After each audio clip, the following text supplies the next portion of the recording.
Good day mga kadigo, panibagong araw, panibagong vlog naman yung gagawin natin. So bali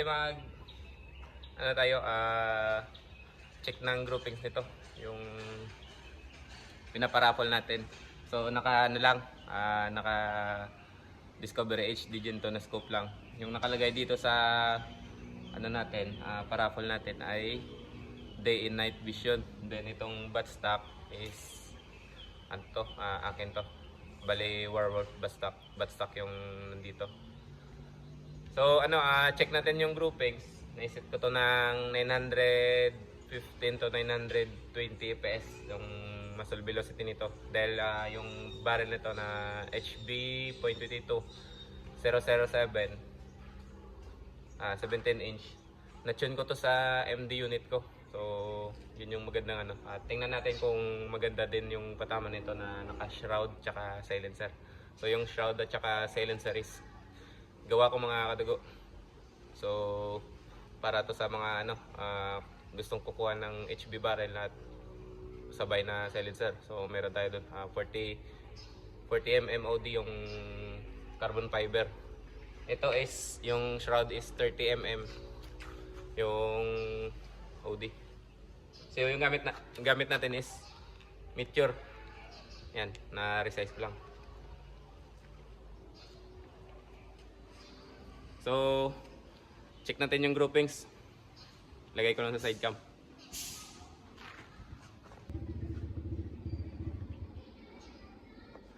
So, ayan. Nilapit ko lang sa sa zero ito.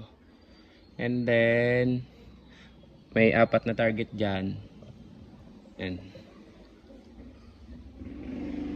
Ayan, 4. So tayo diyan.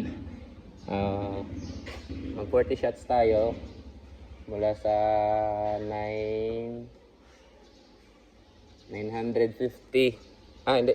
2,950 PSI laman ng tank. So yung nito output is nasa 19. 17 inch lang pero kaya nito mag 1,000 or 1,050 fps sa Meteor pellet. First shot. I-zoom natin. Lagay natin sa 14 or 16. Okay. Kita ba dyan? Saan? Kita. Okay. First shot, 25 meters.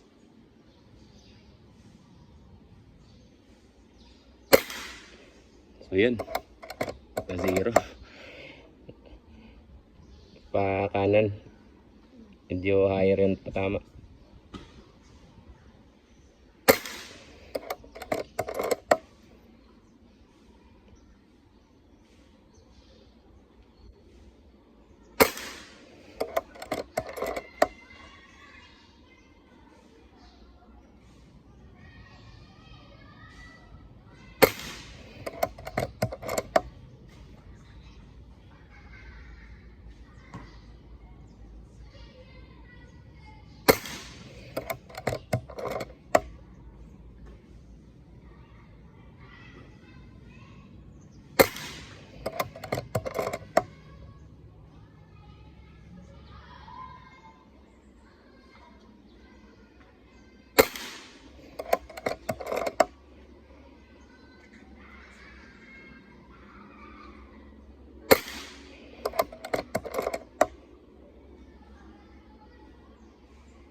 So yan, medyo malaki yung groupings. Nasa piso ata, 25 meters. So adjust tayo power. Cut ko lang. So yan, tinasa natin ng velocity. Na-adjust ko yung hammer pero hindi ko alam kung anong muzzle velocity nito. Bale 10 shot ulit.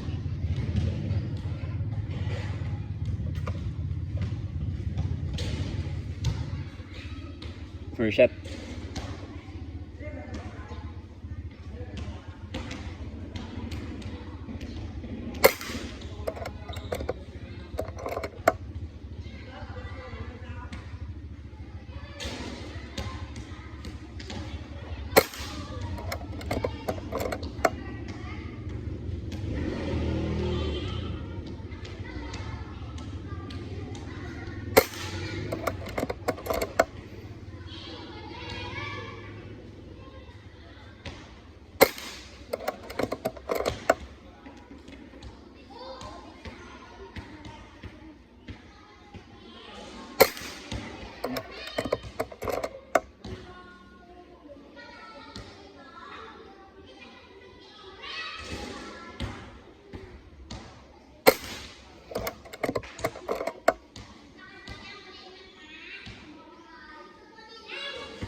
So, ayan.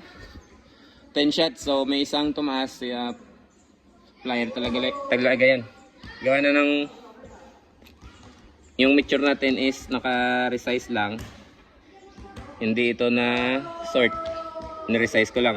Madalian lang resize. May mga UP pa pala sa head.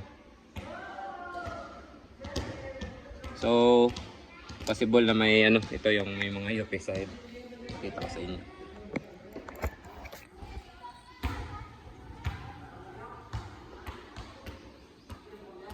Ano ko kung makikita ba?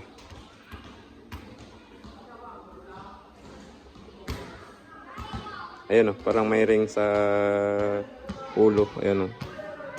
Ayan. Sa resizer ko siguro ito. So huli ko na nilagyan ng foam yung pang push ng pellet sa ano palabas sa resizer. So okay. May dahilan. Bakit may flyer? So maganda yung patama andun. O lapitan natin. 10 shots from 2,950 PSI. 20 shots. Yan. Nasa 2,650 siguro. Or nasa kulang-kulang 2,700. Ayan. Sa ano din 300 PSI yung kinain. So bale ano, 20 shots 15 PSI per shot. So 17 inch lang. Yung muzzle velocity siguro nun is nasa around 930 to 940 siguro. So tinasan ko. Ito yung first, wait lang. Ayan, ito yung first medyo piso. Ito ano na, yung 5 cents na bago yung maliit. Ito na yung groupings yan. Ang liit yan, parang kuko lang. Ayan, nakikita nyo. So may isang plier, normal yan kasi sa mature pellet. Pag gagamitan nyo ng magandang pellet, panigurado mas tight pa dito yung groupings. So okay na, yan lang nung setup natin dun sa unit na MX2. Punta muna ako dun. So yan, yan yung unit. So, maganda ng patama.